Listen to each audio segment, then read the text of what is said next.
When we come together, you know who we are. If you don't know, now you know. We're on par. So tell us a little bit about this wonderful facility you have, the Divot, and how this vision came to you. Sure, yeah. So my wife and I we were in a league together. It was just a 9-hole twilight league during COVID. And we had been invited to a party for our daughter, and at this house, the party, a guy was putting in a golf simulator in his house. And we left that night and said, you know, Brownsburg, this area doesn't really have anything of that nature. So, you know, the entertainment in the town, we felt like needed something. With all the golf courses around the area surrounding Brownsburg, it was a perfect opportunity to do something like that for golfers, the community, you know, an entertainment type place as well. So kind of all bunched into one. And as we got to talking, like, oh, we could do this here, we could do that here. It all kind of came together and worked, and it just took time of finding the right space, and you know, with the height of the ceiling, with the clubs and the parking lot, not making people drag clubs, you know, through a parking garage or too far. So that's kind of what it started as, and our kids both go to a lot of different sports things, you know, camps, facilities, and we're like, well, why is there not a golf one here when there's basketball and baseball and volleyball and soccer ones all around? You know, adults and kids need something to do for golf. So we just felt it was the perfect storm of town needed something. We could do something to give back to everybody and build a nice place for people to come play. Can you tell me a little bit about why you chose the simulators that you have in this facility? Yeah, so the first time we had ever played on a simulator was the Golfzon brand of simulators. And after going to a few different places, playing on different simulators, researching, looking at all the aspects of everything, going back to the first ones we ever played on, it was kind of like that. You play on it once, you kind of fall in love with it, you like everything about it, and then you go looking at the other ones, but everything just kept pointing back to Golfzon. Like the touch screens, the moving floors, the sands, the roughs, the data.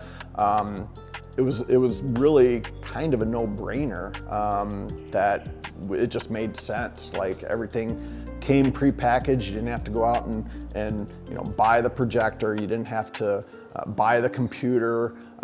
Like it was all comes on a crate all together, and you didn't have to go sourcing all the different pieces and okay, I bought the wrong projector. I bought a computer that wasn't high powered enough. Like it was like all that takes so much time and effort and research to do in itself. Like we just wanted it to be easy, almost turnkey. Like the system comes in, sets up, and plug and play kind of thing. Tell us a little bit about just some of the features that you think that this has highlighted over some of the other projectors as you were doing your research, other simulators. Other simulators, yeah. The data one with 2 points, laser points, seeing the ball, seeing the club, seeing all that has been. That was a big one looking back on it. You know, you get a projector that maybe, or I'm sorry, a focus point just shooting down, or one focus point shooting from the side. You know, everybody's got different budgets and different experiences on what they like, but that I feel gives you the most realistic feedback, and the people that have been in here, and it's not just been one or two, it's been in the hundreds now, telling us how realistic these are. Now there's still, you know, Golfzon says it's between 95 and 98% accurate.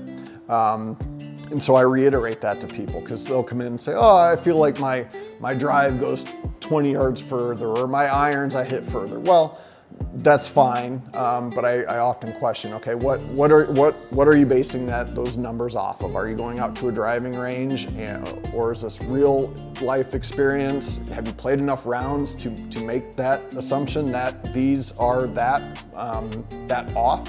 And after time, when people come back in, they, you know, 2 or 3 times are like, yeah, you know what, these are pretty realistic, because you are swinging indoors. So there's that hesitation of giving it a full swing until you get comfortable. Then you're doing a full swing and you're like, oh wow, yeah, these are pretty accurate. The other thing is, these are Shrixon range balls, and they're range balls because they take a beating. They're constantly getting beat.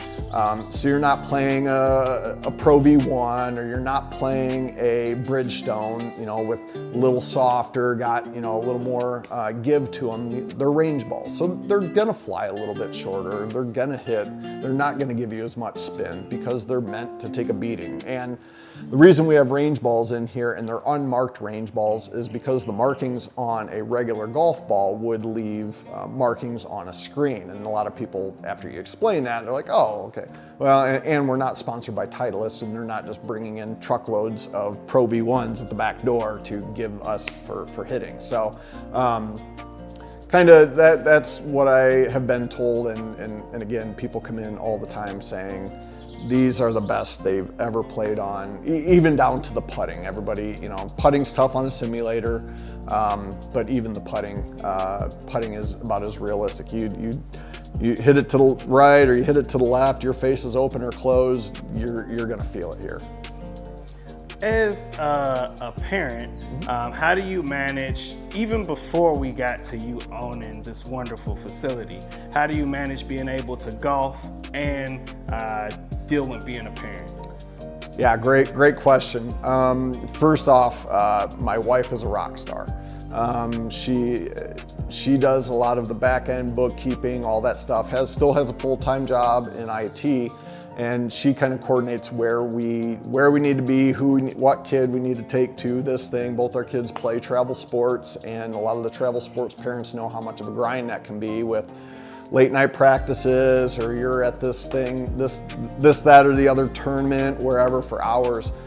So my wife has been great as far as coordinating that and getting kids where they need to go. Second thing, the people I have hired here have been great as well. I can't thank them enough. They have been, most of them have been regulars, so they come up and they golf and I see them and we just organically get to talking. And they're like, oh yeah, I'll work a day or 2 a week. And so they come in, usually I'm here during the day. I've got, you know, 1 or 2 people that come work during the day on different days. And then at night, my crew of people come in, and they come in and they're great people. They treat everybody as equal. They, you know, if you got a question about something, they'll come in and teach you. They'll make sure you're doing all right. So that has freed up time for our family to me still be around and not have to work 12 to 15-hour days every single day of the week.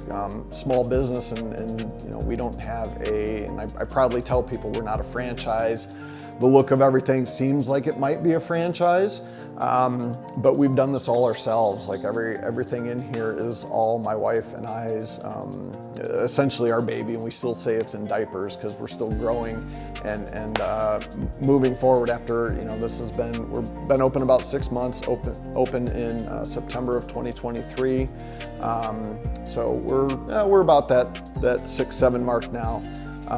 But again, my wife and the people that have been willing to help out, come in, give us a hand, and help us.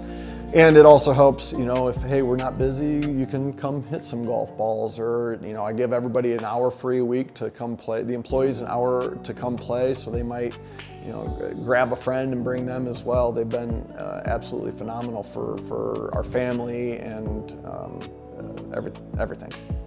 The Divot has more than just golf too. You also have a very nice menu, and people can just come here and relax. So what was your overall thing beyond the golf, how you wanted people to have their experience coming into the Divot? Sure, yeah, we wanted it to be, you know, it all goes back to the name. So we go to church and we have a strong faith-based belief in everything. And we do have a bar and we do have food. And when we were kicking around name ideas, we had thought about Divot Golf Bar. But that is a turnoff for some people.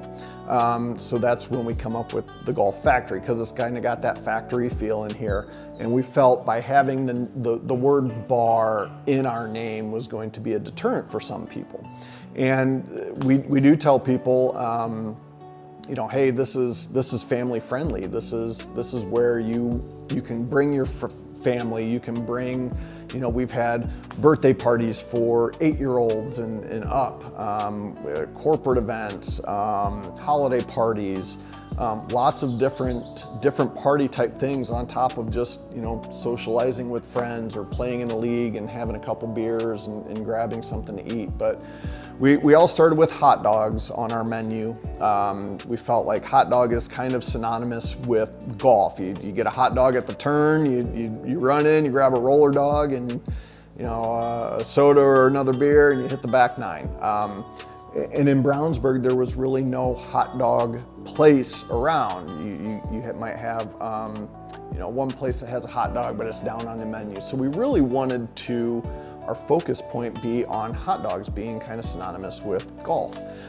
So we came up with all types of different hot dog options, toppings, things of that nature. And then I felt like, okay, maybe hot dogs isn't the only thing we want to have. We need to have something for, other people that don't eat hot dogs. So that's where we started adding the chicken fingers or the pretzel sticks or the nachos. And then recently we added the old school rectangle pizza that you used to get at lunch in elementary school. So all those things, and we are evolving our menu. Again, we don't have corporate breathing down saying you need to do this month or start of next quarter we're going to introduce that. It just ebbs and flows depending on what we think feels good, what we talk to people about, what they might want. And that's the fun flexibility of having a small business, that you can do those things without getting your hand slapped. And we, again, in diapers, baby steps as we go to kind of feel out what niche needs to be met here in the town. So let's talk about simulator golf in general. I still feel there's a lot of hesitation towards it, but do you see simulator golf beginning to take more of a prominent range within the average golfer's life, and then also with the more professional golfer's life? Do you see a shift happening? I really do. And not saying outdoor golf will ever die, because it won't. But I really see the younger kids coming in, and the the immersion of the graphics and the sensors and the sensory that happens with your brain. I feel like the golf simulator places are going to keep growing, which is evident by a Top Golf, Top Golfs everywhere, and even X Golf's growing. It definitely is growing, and part of that is when you're here, nothing's going to beat outside. Being out in the weather, golfing with some buddies or golfing by yourself. There's nothing better than that.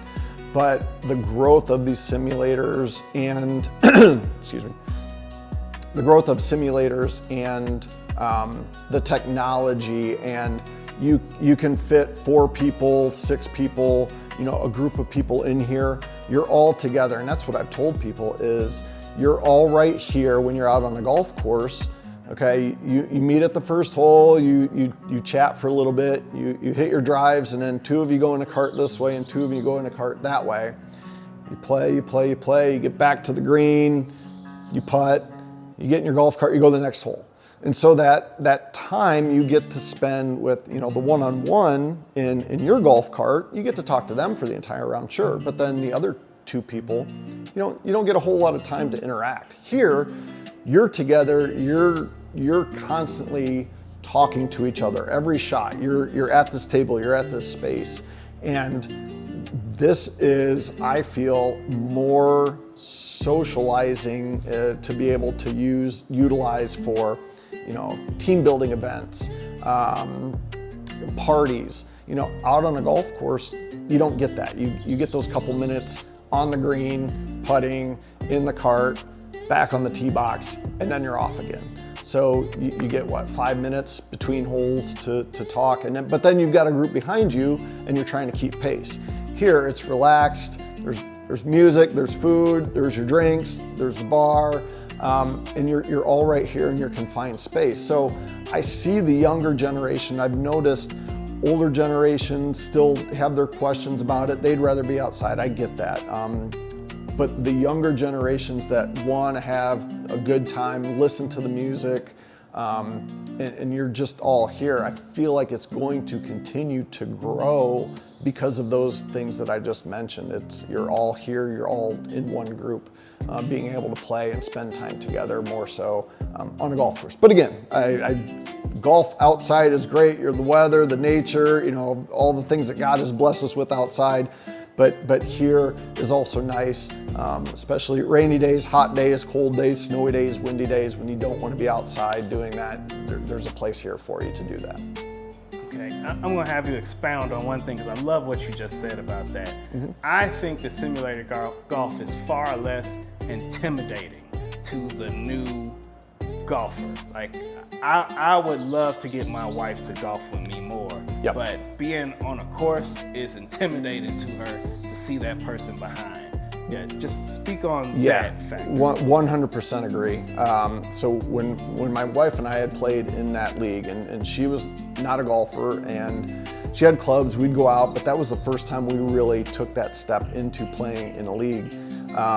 But even sometimes she was hesitant, because it's a male-dominated sport. There's no, you have women that golf and women that are super great at golf, but the average women golfer out in a men's sport can be intimidating because you don't want to embarrass yourself. You don't want to, hit a bad shot or be the one that we're constantly waiting on. We're constantly waiting on this gal to find her ball, or oh, there she hit it another 10 yards. Let's wait again. Here, it is less intimidating because you might have your husband or some friends and hit a bad shot, laugh it off, and okay, take another drink of your margarita or another drink of your Diet Coke, and okay, you get up and do it again. So we are this summer going to have a husband and wife scramble league. And you come in and treat it like a date night. You're in here, you're not being judged, you're not having to rush. There's no group behind you hitting into you, or what are they doing up there? Less pressure, you're inside, controlled environment, and you can just play and have a good time with your husband, boyfriend, whatever that relationship is. You just come here and relax and have a good time, and you're getting a little exercise, you're staying active, you're staying fit, and you get to make some memories playing a little golf. This is obviously your first place. Is there anything that you would do differently if you did it again? Besides some of the agreements we made with contractors, not contractors that built, having more time, and this is un-golf related because everything I feel like we've done there has worked out. But in the rush to get open, when we wanted to open, some of the suppliers, I guess you'd say, of cleaning or food or trash, that's about it. Just because we had to have those in place for the inspections to happen from the town and the state. So because of the food, the alcohol, the occupancy, all those things. A couple of those agreements that we signed, nothing terribly bad. But no, other than that, everything we've done so far has seemed to be really good. Now there's been, for instance, our March Madness tournament.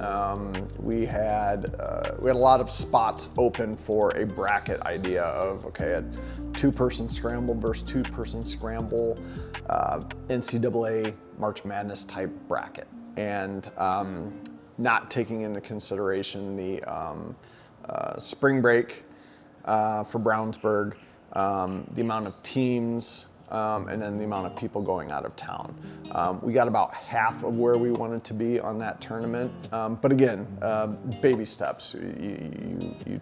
You try something, it doesn't work, and then next year you edit or change it. Again, not being a corporate place and just ourselves, we can do those types of things. But as far as everything else, no, we've done really well so far on what we set out to do, and all the things that we had envisioned, those things have come to fruition. The feedback from the town has been great. All the reviews we get are great. Again, going back to how good the simulators are, a lot of that goes back to the systems themselves and the experience people get. People like the music and the food selection. So everything has been really good so far. Just need to keep it going through the summer, because the summer is the one time opposite of a golf course where busy in the winter, slow in the summer. Golf courses busy in the summer and slow in the winter. So it's just coming up creatively with events and different things to do this summer to keep people in, because landlord still wants his money, and cable, electric, and all the things that go into a place like this still, they still want their bills paid every month. And so we gotta just get creative on getting people in here to be able to pay those bills. What has been the most surprising bit of feedback that you've gotten from your customers? How, again, going back to these systems, how good they are. Like again, with playing on these, first time ever playing on these, and then playing on other simulators and actually purchasing other simulators to test, how good these are from everywhere, from somebody who's never played on a simulator to somebody who plays in simulator leagues over the winter, how much they enjoy playing on these. That would be probably my most shocking thing. Now, I don't think everybody's just blowing smoke up my rear. I gotta take all these people that tell me how good these are. I gotta take their word for it, because it's not been one or two people that have been in here. That would be the most surprising thing, is how much people really enjoy these. And I've not really heard anybody that said, oh, they're fine, which that's a positive thing. I'll take that as a positive and surprising at the same time. Specifically to your simulator, how has it been a part of improving your game? How would you approach a driving range session on the simulator versus how you would approach it outside? Or would you do it the exact same way? I would do it the same way. What I've found here, now I have yet, because we opened in September 2023, and I spent a lot of time up here going into the winter, and not a lot of free time to go play outside yet, so I haven't had time to go play outside yet. However, I can tell the differences these make, specifically on the video replay portion of these, and then the feedback of the club open, the club closed, and hitting a ball, and then watching the video of myself hitting the ball, and then seeing the aerial and the side view of the club through the ball, and then making the small adjustments based on what I see on the screen.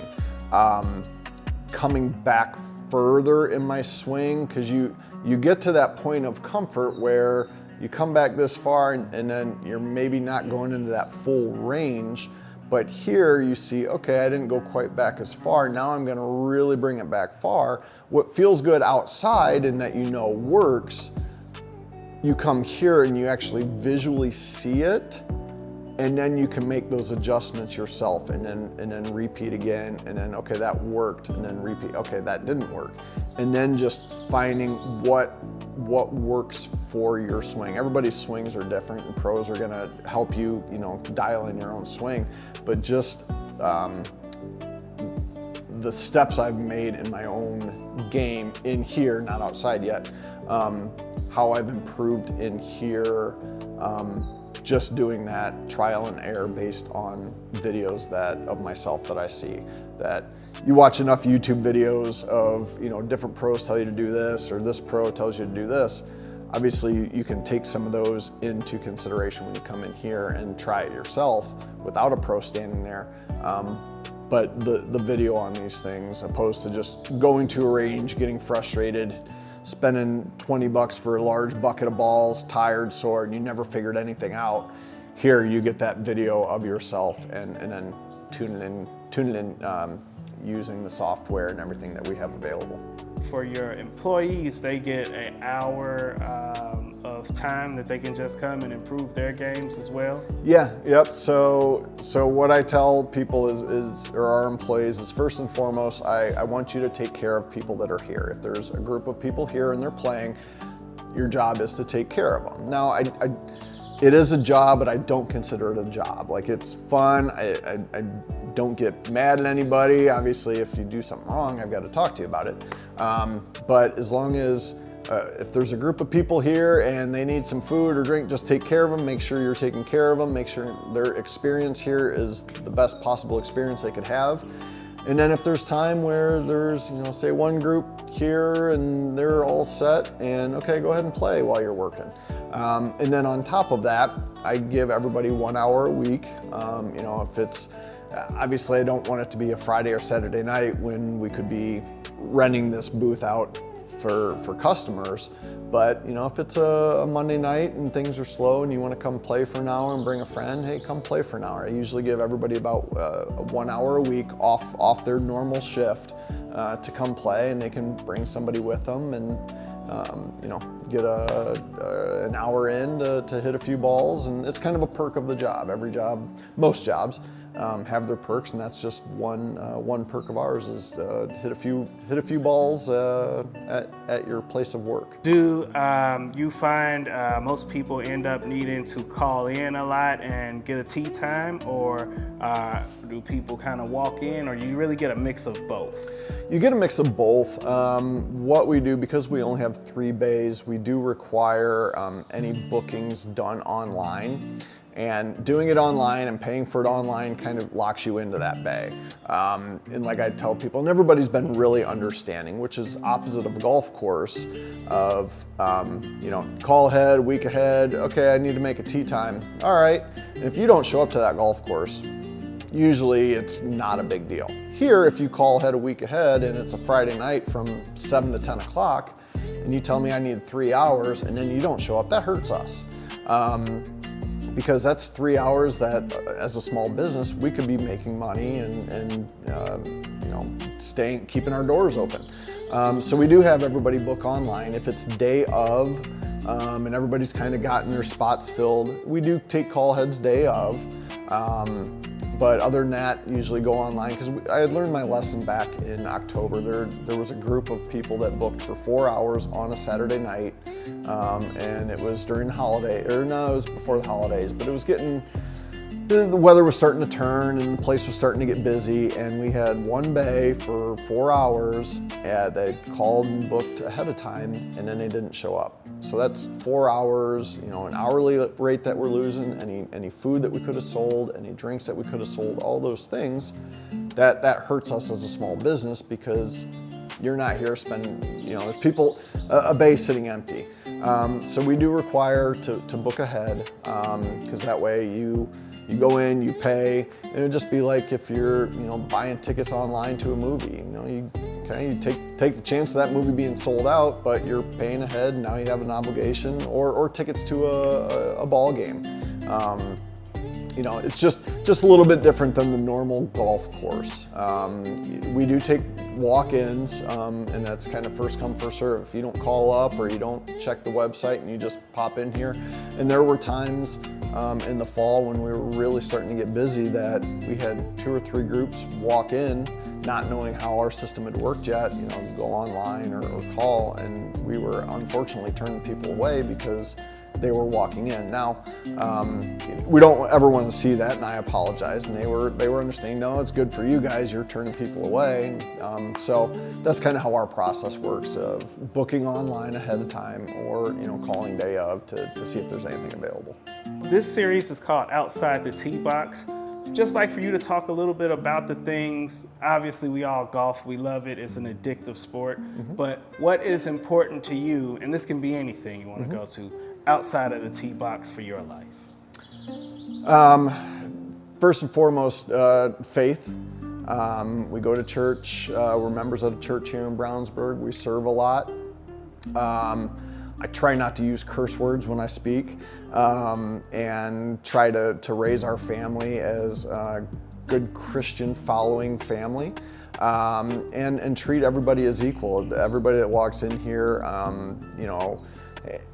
age, sex, race, whatever it is, we're all brothers. We're all brothers, sisters, and just treat everybody as equals. And I think that reflects a lot when people say, oh, I know Tim, or I jokingly get told from our employees, everybody knows Tim, because but my personality, and I don't want to be, there's sometimes you come in here and I'm tired, don't get me wrong, but most of the time I try to have a smile on my face, welcome you for the first time. I see a lot of the same faces come in. I try and remember people's names, but man, I recognize, I recognize faces. I don't always recognize names. But just trying to be, my wife and I were walking the dog yesterday, and there's somebody in the neighborhood come walking by, and he goes, "You're the guy from the golf shop." And I said, "Yeah, how are you doing?"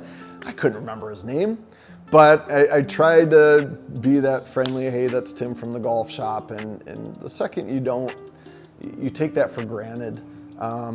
That's when people notice, and you just try and be positive. I try and coach all the kids' sports. I volunteer at church when we can volunteer. I volunteer in the town, doing different things when we can.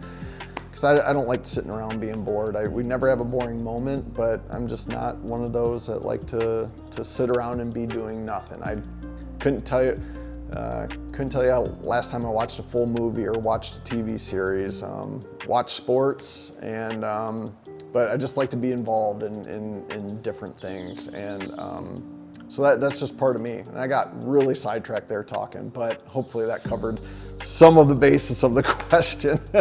No, it's good. Yeah.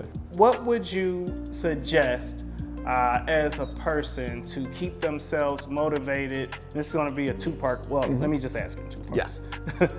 What do you think is what someone needs to use to keep themselves motivated if they want to start their idea, their Divot, their small business? Like, what's the key things to venture out with that? Sure, it takes guts. It takes guts, and when we first got this going, and you look at the numbers of, okay, what do we got to spend? What do we got to take out on loans? There's been a lot of places, not just golf, that put their family's but their well-being on the line to start something that they dreamed of, or a great idea. And there's unfortunately a lot of places that fail. But we prayed a lot, and we wanted to make sure, we looked at numbers, and we tried to make sure everything was going to work. And even when you do that and you go through numbers and you say all the prayers you can say, sometimes it doesn't work. And not saying, we're only 6 months in now, and maybe saying this doesn't work, but for the first 6 months, it's been good.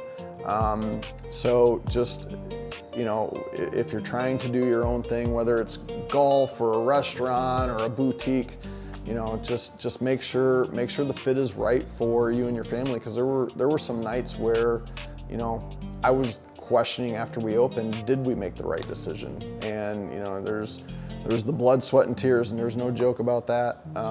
Because sometimes you think, what did I do? Why did I we had such a good dynamic going on with, you know, the flexibility of the company I had before, and my wife's work and our kids and all this. Why did we do this? Well, we saw opportunity, something to do for the community, not just for ourselves, but for the community, to give them entertainment.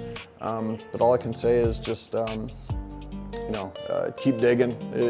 If you've got something that you're passionate about and you think is a good idea, don't give up. There's going to be hurdles. Just jump the hurdle and look at the next one and jump that one too, because that next hurdle might be higher. It might be taller. You're going to fall down and scrape a knee, or you're going to get a bruise. But at the end, it's worth it to see smiling faces, people happy and having a good time, and a good drive. You know, somebody fist pumping or a nice chip in, somebody cheering, high fives. That makes it worth it at the end, just seeing people having a good time, and that's what I'm about, you know, just seeing people, giving people something to do, and bond together over this silly game called golf. Man, that was perfect. You must have realized where I was gonna go with two parts of the question, because you did that perfect. Like, I don't even have to ask the second part. Talk about your favorite golf moment of any time, you know, just something that happened. Favorite golf moment.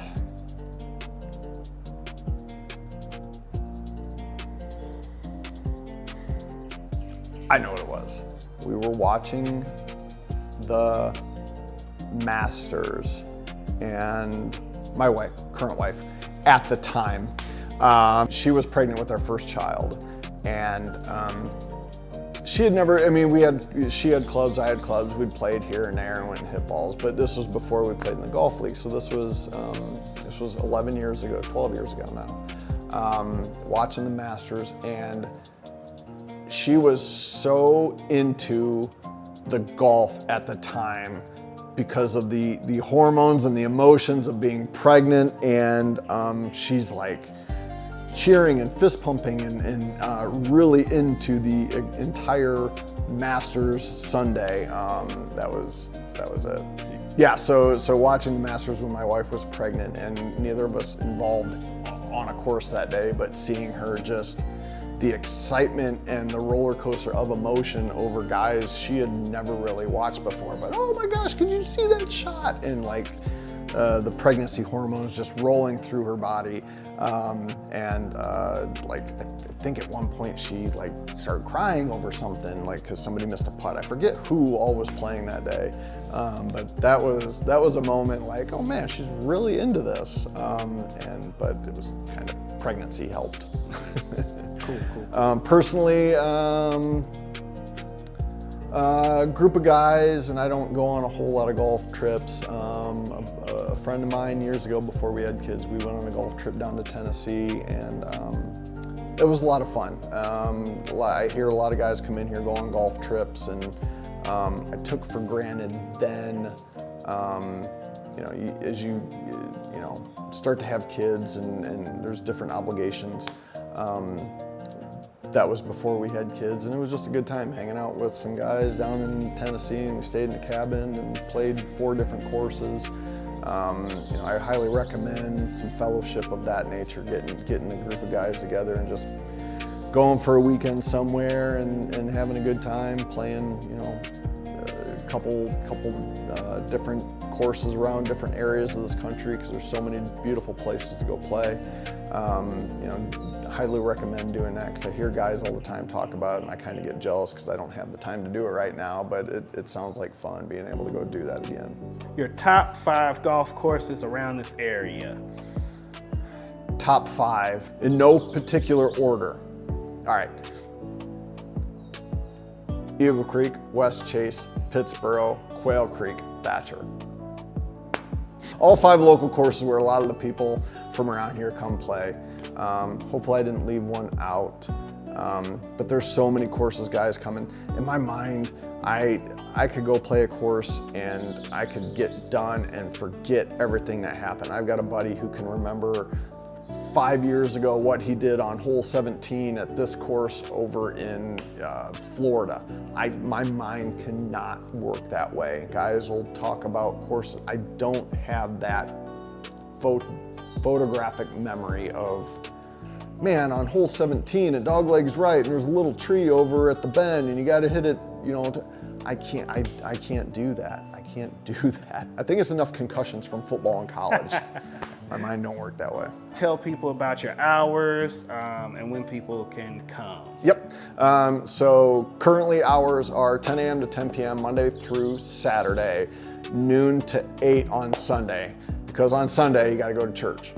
And then we're going to change that up probably a little bit going into the summer, but that's our kind of fall winter hours. And then probably after Memorial Day, we'll look at changing those a little bit just because everybody's kind of outside now. So to be determined on the summer hours, because we need to adjust that and make sure it fits for the times we need to be here, people want to be here, all those things that come into making decisions as a small business owner. Right. Call ahead for special events.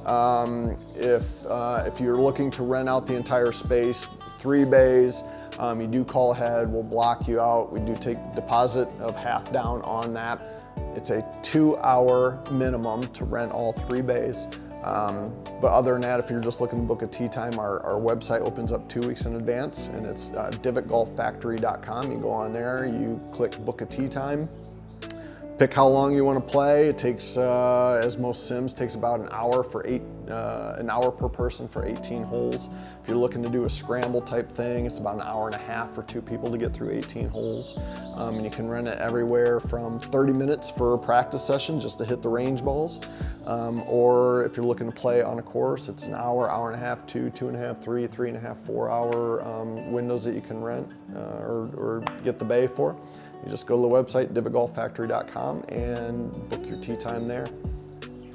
God first, optimism second, building a legacy while having fun. Until the next time, Stay on par.